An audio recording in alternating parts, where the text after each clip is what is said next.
Hello, I'm Hal Lublin. And I'm Mark Gagliardi. Since the dawn of humanity, one issue has gone unsettled. With the fate of the world in the balance, we're here to settle, once and for all, the 1982 Console Wars. That's right. Don't worry, everyone. We got this. Podcasts should have a theme song. Podcasts should not have a theme song. Yes, they should. No, they shouldn't. They sound good. Yeah, but people are just going to skip past it. You know what? You're right. We got this. Hal, first of all, 1982 is one of my favorite years of all time as a World Expo World's Fair fan.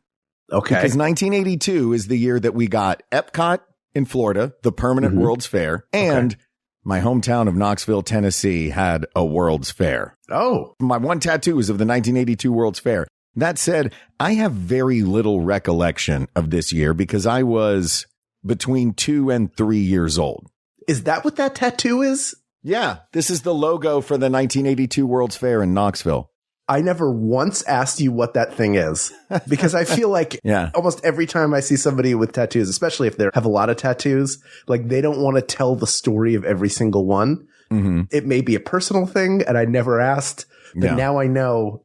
That's what it is. It makes sense that it's the logo of the World's Fair when it was held in your hometown. There was a tattoo underneath it. It was actually a cover-up job because my previous tattoo was the one that I drew on my notebook when I was like a junior or senior in high school. And I was like, oh, this is going to be my tattoo. And then I got it.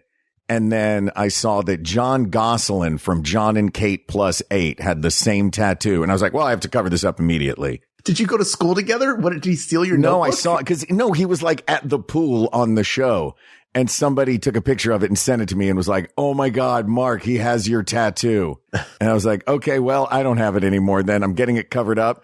I'm going old school. I'm going 82. All this to say, this might be the one episode, Hal, that shows our very small age gap because you remember this time. I do remember this time. I've played on all three of these consoles. Mm-hmm. We owned one of them. Uh-huh. One was at my cousin's house, so I would get to play it when I went there. And the other, we had friends who bought one and had it like through Consumers, which is a catalog store, shop by catalog. And then you would go pick it up. They would have physical locations where things would be shipped to, and then you would go pick them up there. So they were out of town and they had ordered this console. And my dad, they said, will you pick it up for us? And then you can just play it for the week that we're out of town and then just give it to us when we get there. So for a week, I had one of these consoles. Do you want to say, because I have similar experience, actually. I owned one. And this is, by the way, this wasn't the year that it happened. I don't remember. For those who don't know, who are not old enough to know, in 1977, the Atari 2600 came out. In 1982, the ColecoVision came out, and television was in the middle, and then the whole market crashed in 83. So it was like the original Roanoke colony in the United States. It was the one that didn't take. Then Nintendo happened, and video games have been a thing ever since. But there was this very brief period between 77 peaking in 82 when all three systems were available. And that's the year we're talking about right now. The whole market crashed in 83, so nobody really made it past that. That 5-year window, these were the three consoles that we're talking about. For me, it was we owned a ColecoVision. My grandmother owned, I say my grandmother, I don't know why. They both lived there. I just assumed that Intellivision was my grandmother's. You think she was playing her television baseball when you weren't there and sliding in that little pad, sliding the plastic sheet over the pad to play? Yeah, I mean, what else could possibly it have been? That grandparents bought a game console system for when their grandkids visit? Oh, wait, that's probably what happened. You got there. I got there. That makes sense. And then my buddies had Ataris. Okay. But by that time, by the time I'm playing it, Atari was 10 years old. The 2600. Yes. I grew up with an Atari 2600. In fact, that Atari 2600 is behind me right now. What? Is it the same one? It's the same one. I have the original joysticks we used. I bought replacement paddles. I have every single game we had, and I've bought more. Right now, I have to figure out how to connect it to my newer television, and the stuff that I have isn't stuff that I had that was working in a slightly older TV is not working in this TV, so I have to get it hooked up. But that is what I grew up with. The ColecoVision is what we had for 1 week. Mm-hmm. And then the Intellivision was at my Aunt Shelley's house. My cousins Felicia and Nicole had that. So I would go there and play that when I was at their house. Sometimes I'd play with that. What was the age gap between you and Felicia and Nicole? I am the youngest. My cousin Nicole is the oldest. She is 8 years older than I am. And then Felicia is, I want to say she is 4 years older than me, if not like 3 or 4 years older than I am. Okay. Because, all right, so you were all kids. So cousin Nicole and Felicia are siblings. Cousins Philip and Eric are siblings. They are the sons of my uncle, my mother's brother. My mother's mother had the two girls. So it goes Nicole, then Philip, Felicia, then Eric, and then me. So I'm the baby. Wow. Somehow you have both only child energy and youngest child energy. And Correct. You're a podcaster. Yep. Well, I'm a white guy, so it's very important my opinions are out there. That's true. It's about time. It's about time a bunch of white guys sat around and talk about stuff from their childhood. I found someone on Tumblr who wrote a veiled post that was about me. And the reason I know it was about me is the first hashtag was, I will fist fight Hal Lublin at a Denny's parking lot. Wow. And I was like, I don't want to fight anybody. That was the Tumblr post's hashtag? Yes. It was one of them. It seemed like that was pointed toward you. Yes, it does feel like when I think about it that it's about me. So I get it. Enemy? Is this a nemesis? Not for me. I am their nemesis. They are not my nemesis. I have no nemesis. Stan? I guess. Dear what does that Hal. mean? What did I? Yeah. What? I don't know. I don't know what nicest, I did. You're the guy after every show that always is out there first, talking to everybody, being kind to every one of your fans. Not anymore. One of them might try and fight me. I'm not doing any more shows at Denny's. I'll tell you that. No, you're right. Do you have a way you want to attack these? Because I could sit and talk about them and my experience playing them. There's a lot, like, technically that I purposefully didn't want to come into this and go, well, this had this processor and then this processor upgraded. There are sort of wider senses I have of each one. You're the one who does research. What research have you done, if any? How do you want to approach this? Well, we can approach it a couple of different ways. Okay. There are some spec things that I think that we can talk about, like, because look, our goal on this show is to find the objective winner in a subjective world. I know there's going to be a lot of subjective in this one because you have your childhood Atari directly behind you right now with all the games. Sure. So in the interest of objectivity, we may have to bring up a little bit of that. And that's simply how fast that was moving. But there's also another way we could look at it. And I'll give you your option in all of this. Another way we could look at it. When ColecoVision dropped, they, in fact, brought up 4 different points that they used as selling points that I think this would be heavily weigh things toward the ColecoVision, obviously. And that is. Can I guess? Some of these? This is them saying how they're better than Atari, right? No, that's their main. This is them giving 4 categories like we would in any episode and saying that they were the superior in all 4 of these categories. Okay. Graphics. We'll call that a yes. Or with color. Performance. Their controller was different. No, there is one that's about the console, and that is. Oh, you know what? I'll leave it at that. See if you can pull a guess out of you on that one. Is it their console's better looking? A more stylish console? No, but that's great. Like, come on, we don't now, have wood grain on this. The Atari, I like the wood grain. I do too, but at that time they could have said a video game being like, nah, man, forget that. A video game system being like, this is electronics, but it's made of wood. Well, a lot of that is like, this will go in your living room because you probably have a lot of wood in there anyway. So it's not just an eyesore. It's something that can be out. It's similar to a lot of console televisions where they had cabinets in them. Like, this is not just a television. This is a piece of furniture for your home. So that sort of extends that idea of this looks like something that would meld with the rest of your living room, because we assume, like everybody in the 70s and early 80s, you got a lot of wood grain going on in that house. Yeah. Can I tell you something that is a little disappointing about console TVs? I don't think that the number of people who turned their console TV into an aquarium is high enough. I agree with you. I think if you had a console TV, you should have turned it into an aquarium. Yes. Yeah. That is a great use for it. Right. Or cat house. Yeah. Cat house, man. Not like a brothel. You mean like a place for cats to live. A place for cats to live. Right, I don't not mean a tiny brothel. Yeah. No, not a tiny brothel like in Beetlejuice. but actually a cat habitat. But it was not about the form. It was more about the function, and that is expansion. You could expand. So it was a modular. It was system. A modular system. One of them system. Have to do with the titles they have. I feel like they had Donkey Kong before anybody else. That is one of them, yes. And that we'll get to that. That is exclusives. Yes. And then their other one was the price, because an Atari and Intellivision, between the two of them, they fluctuated between $100 and $200 based on, which is a wild swing. Like it could be double based on rebates and sales and all that. ColecoVision was $175. So it was vastly superior technically. We don't really even have to get in that. It's got 1K of RAM and the other ones had like, a handful of seeds and a loaf of bread. But right. Yeah. So we know that the ColecoVision was technologically superior. So the fact that it was $175 was a big deal. Yes. We could do that. We could talk about those elements, or I think the one that I prefer is we can just talk about the individual systems one at a time. Sure. But I think we can come back and judge them by that criteria ultimately. I think so. And we already know one of them or two of them, ColecoVision has won. The hardware was better. And I'll tell you the thing that modular. That ColecoVision probably does not win, and it's probably why it was not considered one of the criteria they wanted you to look at, and that's the catalog. Yes, they didn't have a lot of games. Let's start with the ColecoVision since we've been talking about it so much. You're going to talk about it more than I will. I will tell you my experience with it, which is my father brings this home because their friends were out on vacation. We get it for the week. Mm-hmm. And I was very excited because I loved Donkey Kong. Mm-hmm. Even then, I didn't realize that I would become a gorilla fanatic, but that I guess the early seeds were planted there.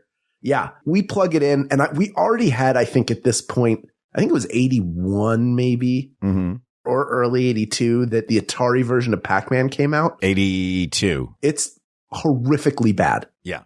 Everything is square. It can't really, like, Pac-Man looks like a coin purse on its side. Like, it's really, really bad.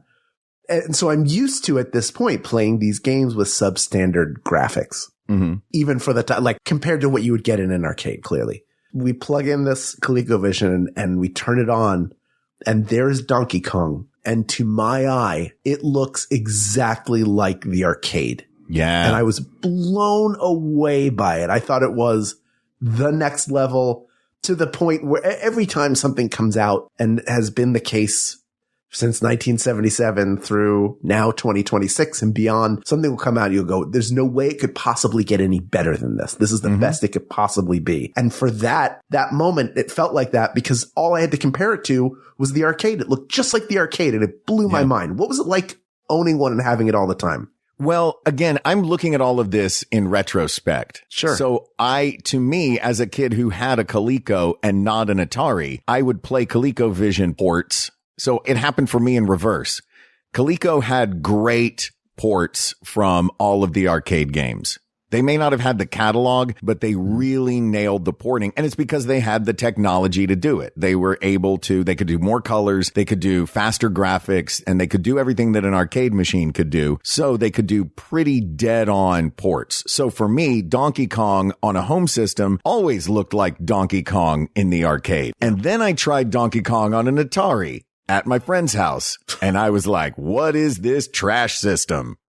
So to me, when all the kids were talking about Atari, everything was Atari growing up. They had the t-shirt with Atari on. I'm like, guys, why are we not talking about Coleco? Because the ColecoVision was all of the games that I played on Atari after I played them on Coleco looked terrible.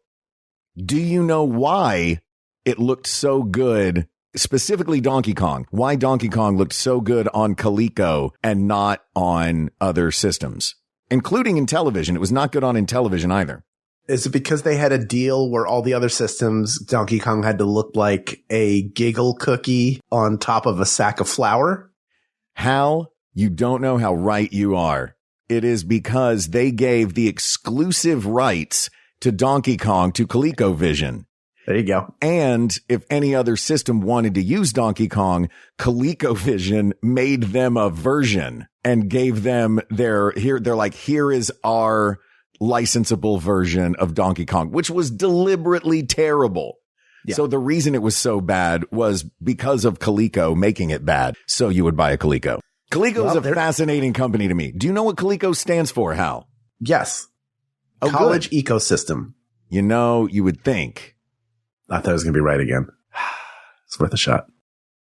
ColecoVision has I don't know if we'd call this a problematic start. Uh-oh. Yeah. Coleco was originally Coleco, the Connecticut Leather Company.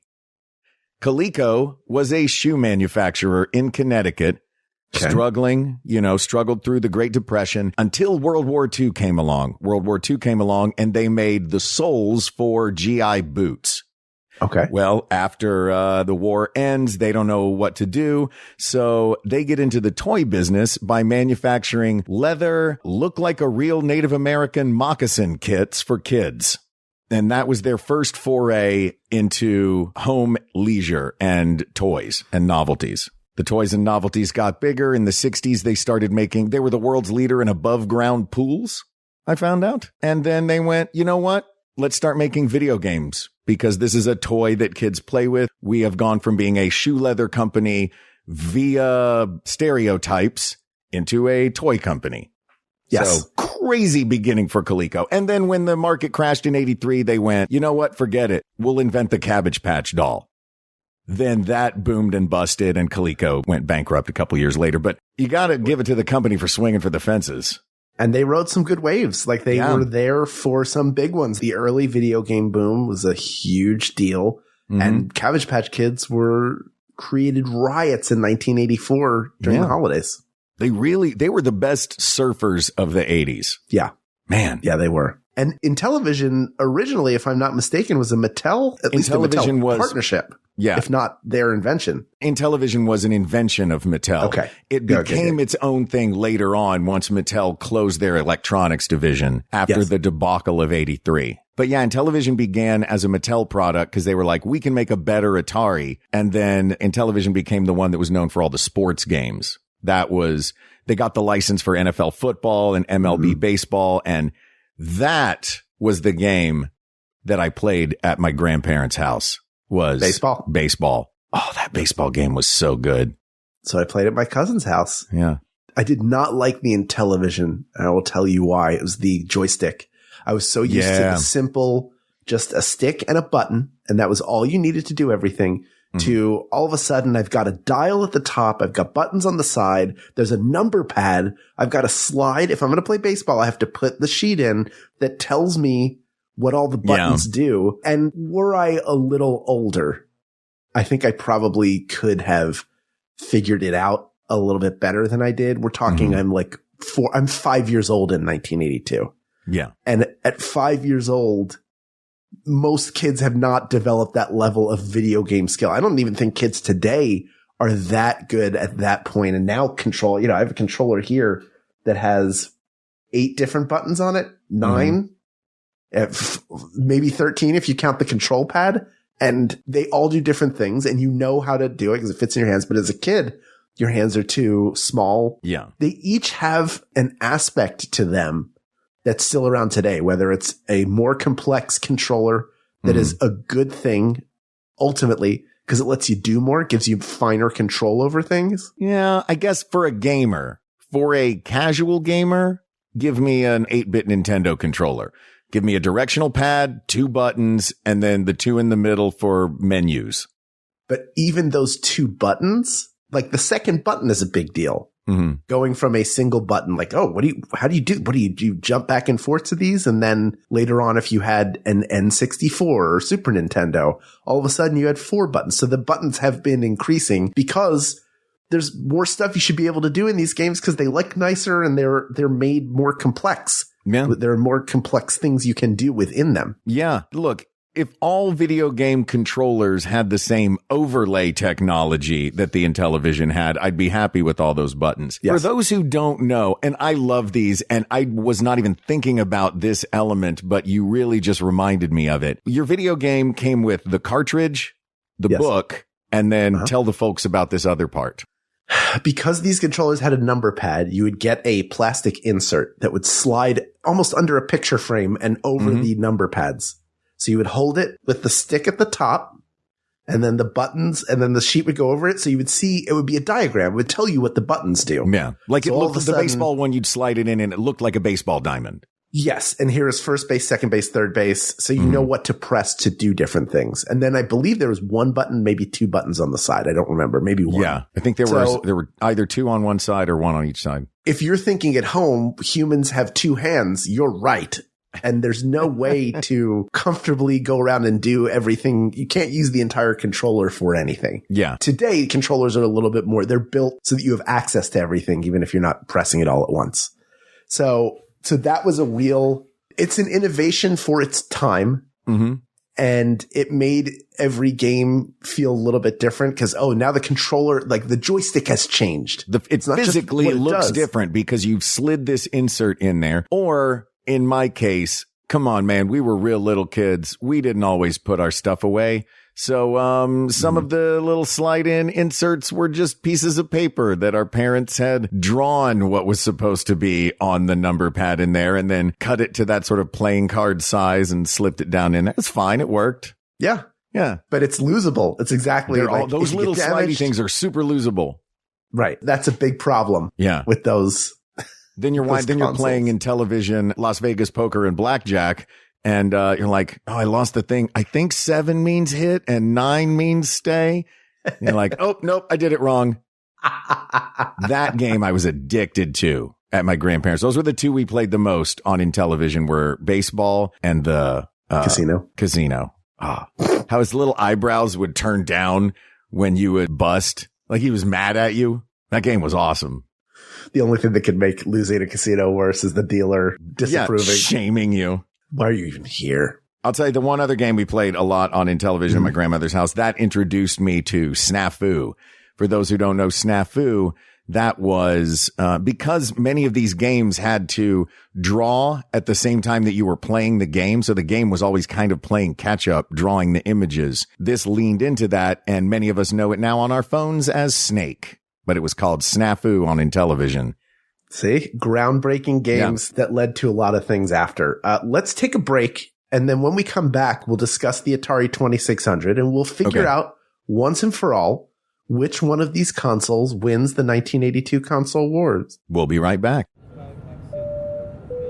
This is John Hodgman and Jan Varney coming to you from the flight deck. Please be comfortable. We have now reached our cruising altitude. Well, that's correct. You are now free to listen to the latest season of E Pluribus Motto. As always, this season we'll discuss the official mottos of U.S. states and territories for your enjoyment. Look out the window. You'll see local iconography and creatures of all sorts that will be discussed this season, including California quails, Puerto Rican frogs, North Dakota horses, spiders of New Hampshire, and all manner of official and unofficial state cryptids.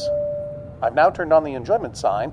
So please start enjoying new episodes of E Pluribus Motto every other week on Maximum Fun and wherever you get your podcasts. Sit back, relax, and enjoy your listen.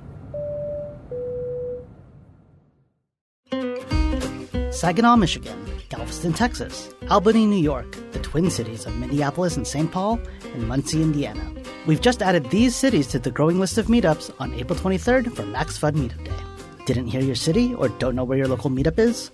Head to MaximumFun.org/meetup and we've got all the details there. And if you still don't see your city listed, host your own. Find somewhere, a park, library, cafe, bar, any public space a small group can hang. Then fill out the form at MaximumFun.org/meetup and we'll add you to the page so other folks in your area can find you. That's MaximumFun.org/meetup. Hope to see you on April 23rd. All right, let's talk Atari. You've already heard me throw shade at it because I got the reverse order that you got. Tell me what your experience as an Atari kid having one in the home was like. And obviously it was positive because you still have it. The reason why I wanted to save it is not because I'm going to give some huge speech about why it's superior. Mm-hmm. Obviously, it occupies a very special place in video game history. Yeah. The Odyssey came before it, if I'm not mistaken. The Magnavox Odyssey was the first, I think, multi-game system that was put out there. But this was the 800-pound gorilla of video games. Mm-hmm. So a lot of my memories that are tied into it are playing Skydiver with my parents and us laughing when the person goes and falls. Like if you missed, you didn't want to miss, but a lot of those games are still really, really fun to play. Skydiver is fun. Air Sea Battle is still fun. Circus is still fun. Pitfall is still fun. Pitfall, classic. Still fun. A lot of the Activision stuff is just great. It's the reason they're still making games. They were good at it from the beginning. Mm-hmm. So when the only basketball game you have is Atari basketball, then it becomes like, oh, this is the best basketball game there is until you get Dr. J versus Larry Bird in, I think, 83 or 84 for the computer, not for a console. Yeah. Not out for a console yet. That was the thing. That's what killed these consoles was the Commodore. Which we also had. Of course. Your dad was always an early adopter. Yes. And you have taken on that mantle. I have. Yeah. I've combined it because I still love older technology. Sure. We're talking about it right now. Like a brief history of video games behind me. I have the Atari 2600, an NES, an original Game Boy, a Sega Genesis, and then a Nintendo Switch that all feed into the same television. In theory. In theory, they do. And bunch of games for each. So we got to get you an old TV. We got to get you an old console TV. Let's get one that hasn't been turned into an aquarium yet. Mark, honestly, I keep thinking like I need to get an old TV, like a smaller one that can sit on top of the stand, and then get your help and we'll put the flat screen that I have up on the wall. Oh yeah. Because I know you know how to do that. You're better at it than me. And I can learn from you. We can do it together. Wouldn't that be fun? Let's do it. We'll get you one of those little TVs like in your dorm room that has a VCR on the bottom. Honestly, that would be perfect. Those things are amazing. Something like that would be great. Yeah. But for all of that, there's a reason why. I mean, it was like speeding things out. The ET game, which I have, is, and I remember we had it and then returned it because it was so bad. Mm-hmm. You know, just the games weren't that good. And there were a ton of them. And its most notable, I mean, its library of games is second to none.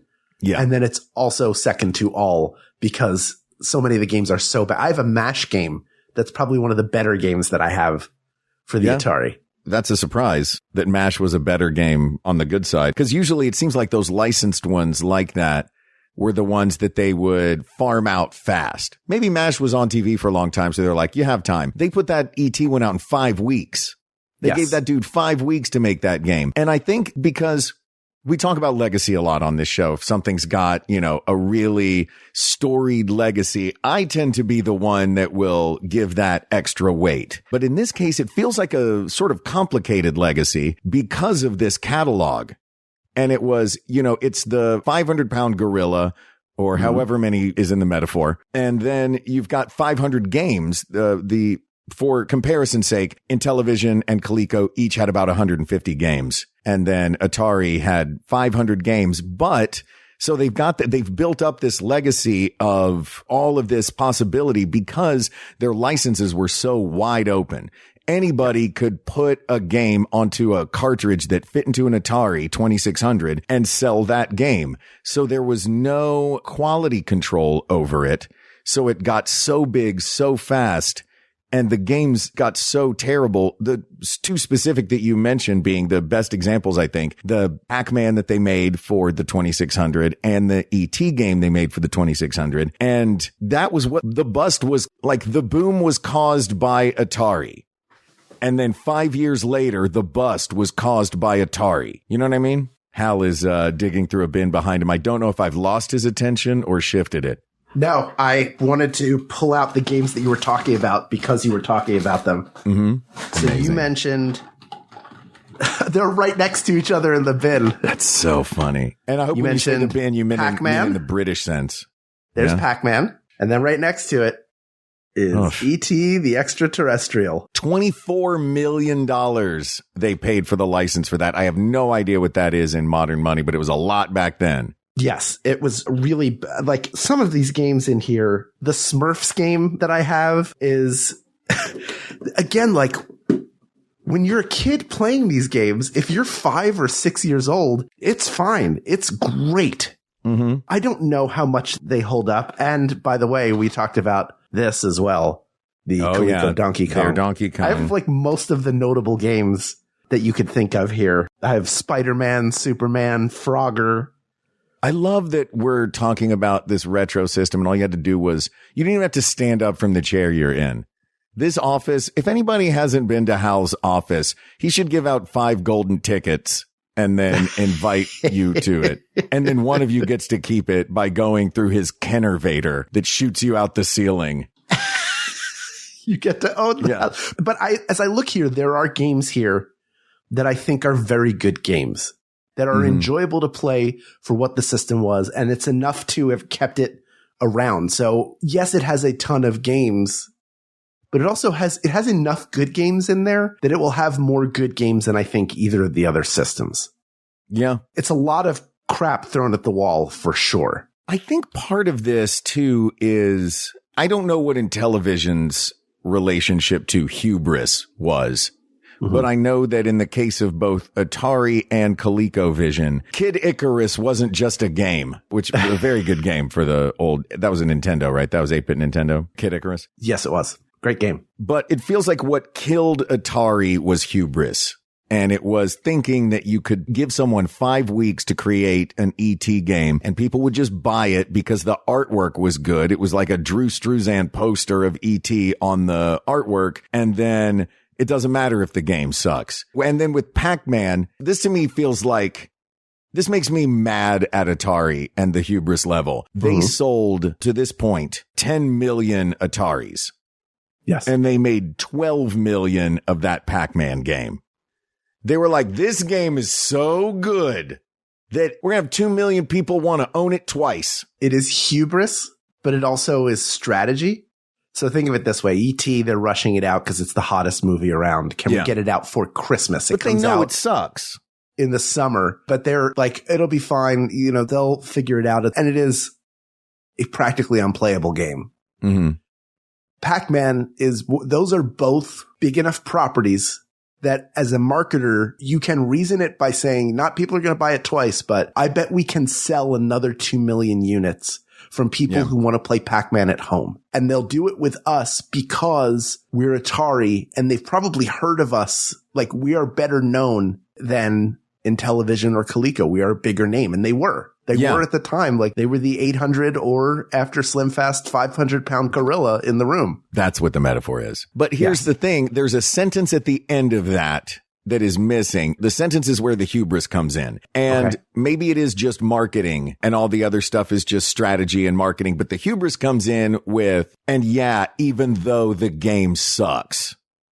You know what I mean? They're like, we have Pac-Man, we're Atari, people are going to trust us. Let's pump this out. We can sell an additional 2 million Ataris off of this game alone, even though we know that the technology is not there. We know it's glitchy. We know it's blocky. We know this game sucks, but we're still going to tell you that it's the greatest thing ever. And we're going to make more of this game than we even make of Ataris.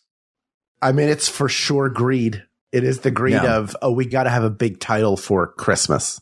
Yeah. And I mean, it's good that it fell apart. If the market doesn't fall out, we don't get something marketed as an entertainment system that actually is educational, which is what the robot was for in the Nintendo, that then revitalizes it. We also don't get the Nintendo seal of approval, which any Nintendo game, after the whole debacle, Nintendo made a thing. We're like, no.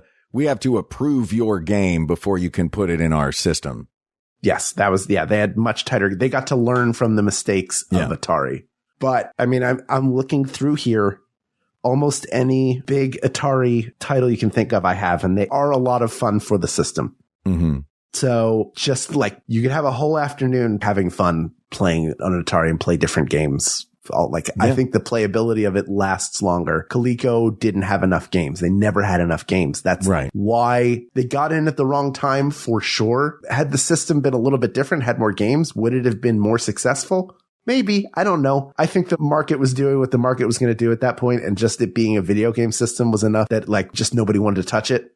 Well, here's the thing about the ColecoVision. It's funny. It seems like we've both just dismissed the Intellivision. We're like, Mattel, it's not yours.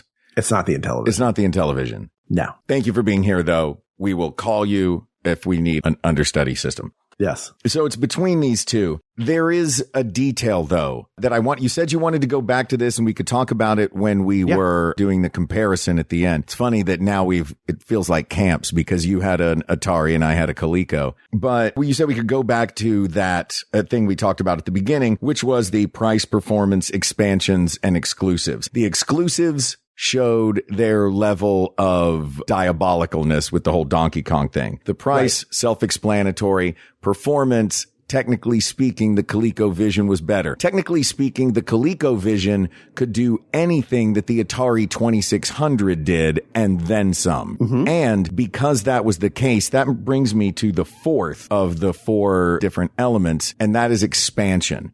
Now, it was expansion that was also the hubris of Coleco when they said, you know what, let's make an expansion module for the ColecoVision. Boom, now it's a computer.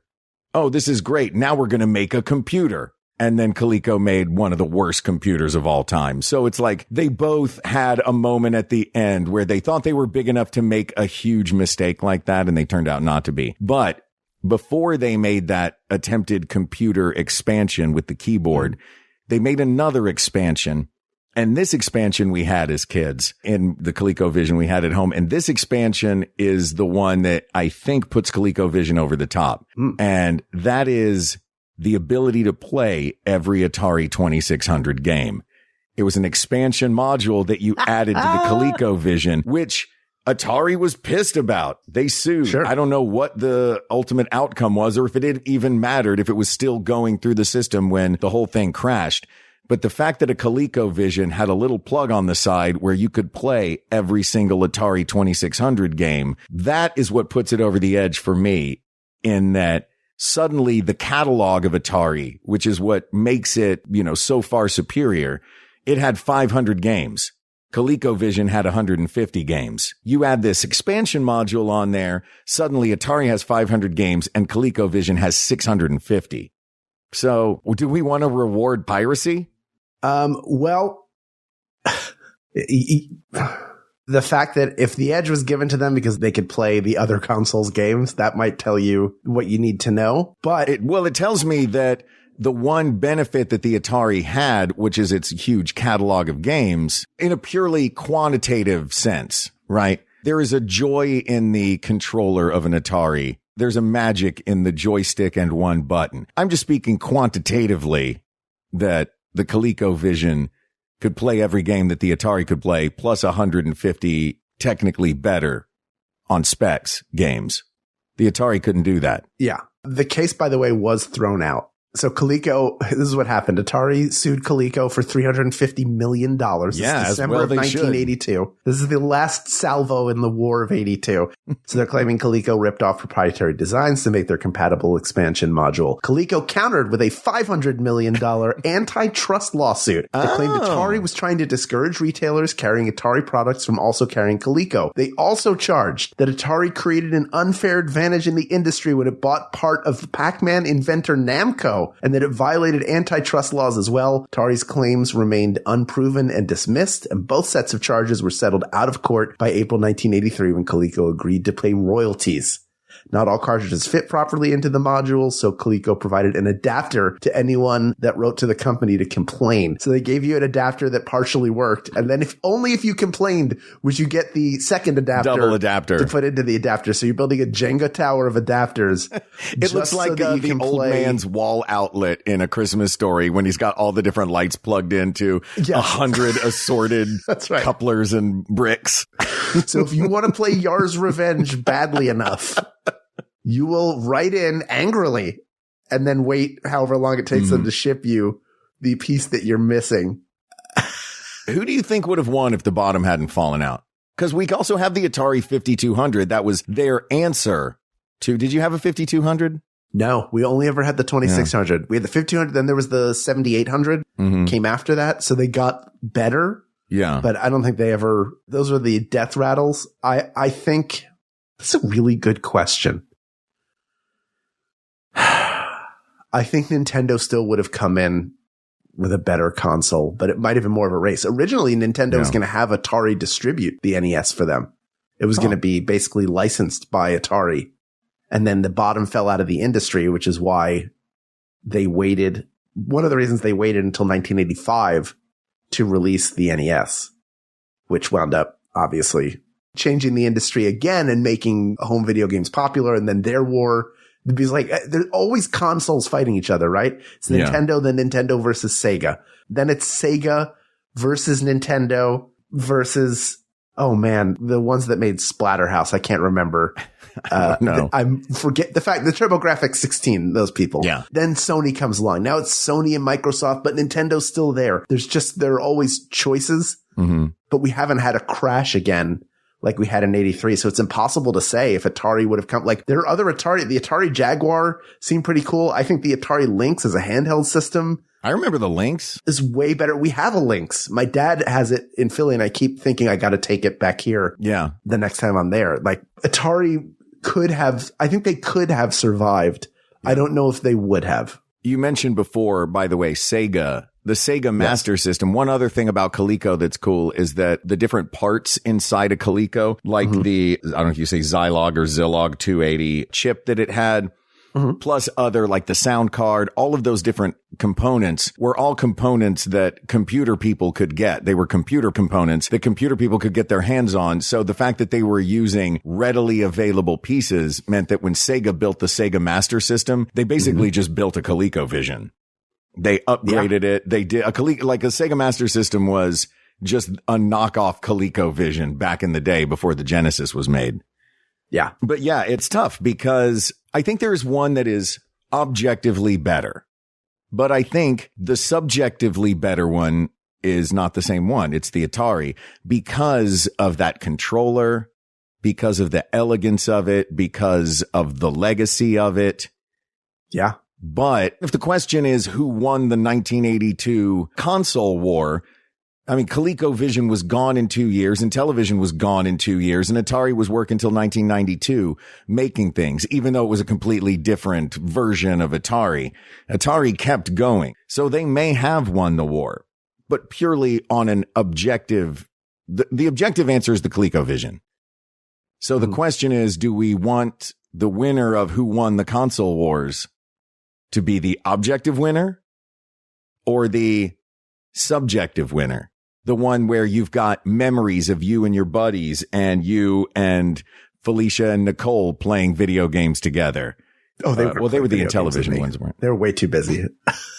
I was an annoying little kid. Fair. You're an annoying adult. No, come on. That's also true. You want to fight me in a Denny's parking lot, Mark? I've already got a line out the door for that. Hashtag Hal Lublin is my podcast partner. Yeah, that's right. That's how I begin all my Tumblrs. Just as an apology to start. So the people know. So they know. It's me going, hashtag Hal's the funny one. I wrote this though.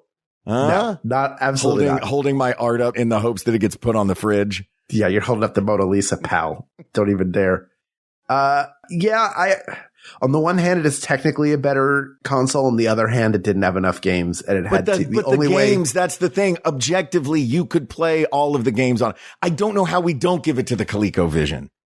The only thing that's weird about me that's weird about it to me is the fact that it was trying to survive and thrive by basically saying, you can play all those Atari games here because we only have like 6 games. Yeah. Dude, if they made an Xbox that played PlayStation games, have they done that yet? That's the only console that anybody would ever own. And vice versa. Nobody can do that anymore, I think, because of what happened. Yeah. Between those two. You can't pop that one does feel like a move that you're like, well, surely that's illegal. Right. But Atari had opened everything up to everybody. They were like, everybody can make games for our system. And then ColecoVision was like, okay, then all of your games work on ours too. Right. Now it's exclusivity. Now it's only Xbox has Halo. Yeah. Only PlayStation has Spider-Man and God of War or whatever. You know, like they figured out the way to be successful is to make better proprietary games. Yeah. Than the other console. Cause that's going to be the difference maker. You can play, there's so many games that they share. You can have a very similar experience on both. It's just which controller you like, but to get the exclusive, that's the big deal. Yeah. And Coleco tried to undercut that going, oh, well, playing Donkey Kong in a realistic way is not enough. We have to basically turn this. The only way we're going to succeed is to turn this into an Atari 2600. Yeah. That to me is doesn't make it, and also it only works some of the time. You have to, and only if you get mad will we actually help you do it properly. Yeah. So, and their relationship to exclusivity, specifically even Donkey Kong, like you mentioned, they're diabolical. It makes sense that the game I remember best from the ColecoVision was the Smurfs game, Return to Gargamel's Castle, because this was Gargamel level diabolical. On the one hand, their exclusivity game was, all right, we're going to exclusively get Donkey Kong, so only we can make it. If anybody else wants to do it, they have to use our crappier version of Donkey Kong. So we know how to do exclusivity. You know who doesn't know how to do exclusivity? Atari. So now you can play all of their games on our system. It was like they stabbed you in the front and then they stabbed you in the back. Yeah. And meanwhile, Atari's like, oh, we'll buy the Pac-Man company.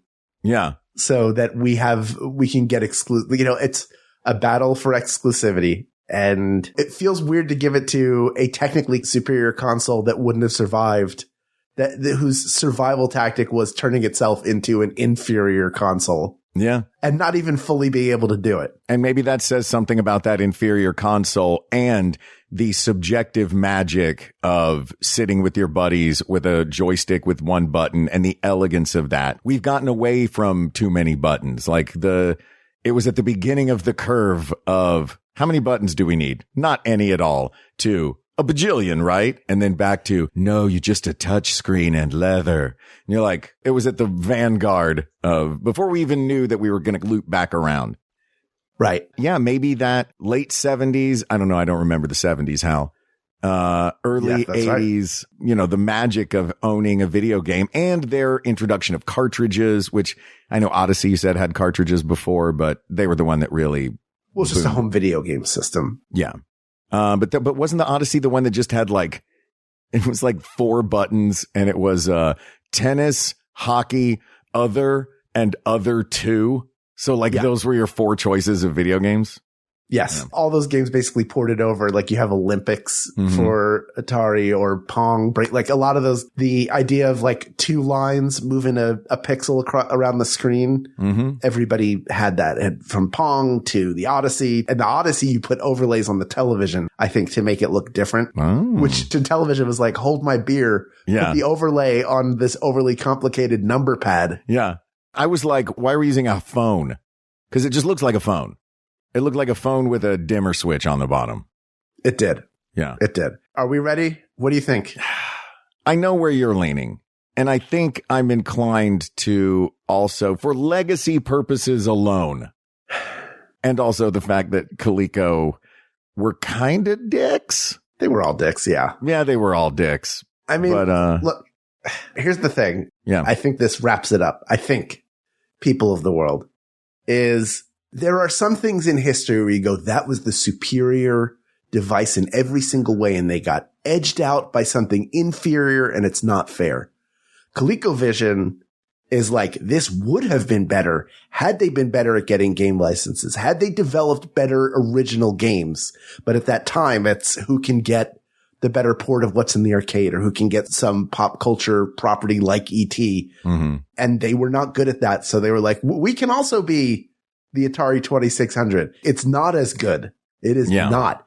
The 5200, I think, was out by then. Maybe the 7800. The 5200 would have given it more of a run for its money. Mm-hmm. Still not great because they were rushing games to market, but they already had such a wide library that they were hard to beat. And that's the reason why I think ColecoVision is forgotten to history, whereas the Atari, for its astounding success and horrific downfall, are so important to video game history, probably a little bit more important than either of the other two. And that's why ultimately they won. They still continued to make games after Coleco went out of business. Target still sells Atari t-shirts. So it's still that wood grain paneled console. Like that's what would be in the Smithsonian.